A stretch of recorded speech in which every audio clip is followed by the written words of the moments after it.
Hello बच्चों, let's read this question and the question says that the variance of 20 observations is 5.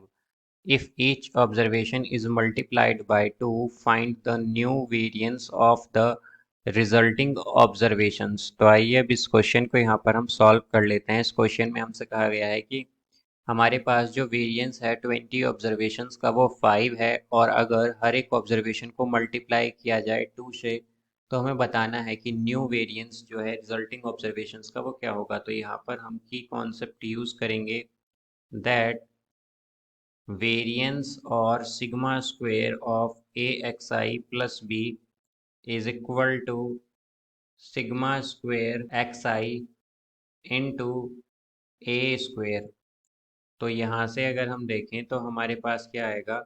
So let suppose अगर हमारे पास terms हैं like this x1 x2 up to xn तक, और अगर इसका वेरिएंस हमारे पास समीशन यहाँ पर सिग्मा सिग्मा एक्स आई, एक्चुअली अगर सिग्मा एक्स आई है इसका वेरिएंस हमारे पास, सिग्मा स्क्वायर एक्स आई है इसका वेरिएंस अगर, तो यहाँ पर अगर हम हर एक टर्म में मल्टीप्लाई कर दें, फॉर एग्जांपल हम ए की मल्टीप्लाई कर देते हैं हर एक ऑब्जर्वेशन में, तो क्या हो जाएगा ax1 ax2 up to axn तक इस तरह जाएगा।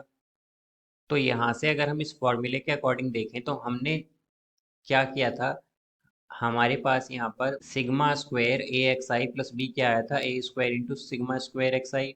तो इसका मतलब क्या है कि जब हम हर एक ऑब्जर्वेशन यानी कि एक्स आई में एक को मल्टीप्लाई करते हैं और बी को ऐड करते हैं तो हमारे पास क्या होता है, केवल जो वेरिएंस है उसमें केवल ए स्क्वायर मल्टीप्लाई हो रहा है, यानी कि जो टर्म हम मल्टीप्लाई कर रहे हैं हर एक ऑब्जर्वेशन में केवल उसका ही इम्पैक्ट आ रहा है हमारे वेरिएंस पर।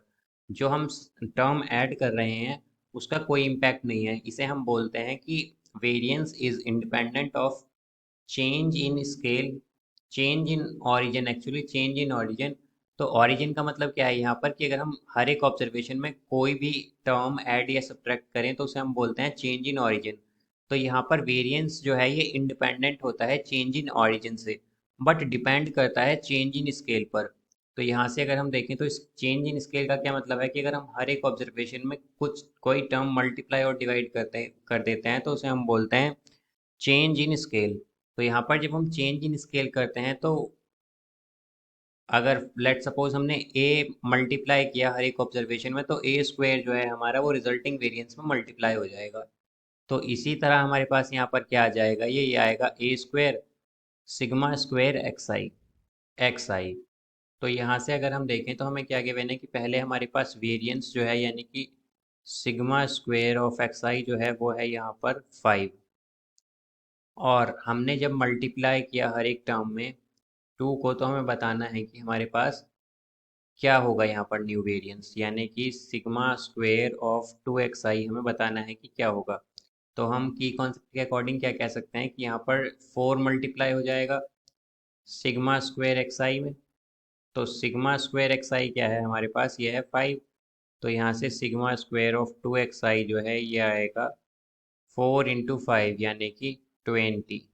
तो इसका आंसर होगा यहाँ पर 20। So I hope you understood it well. Best of luck. Thank you.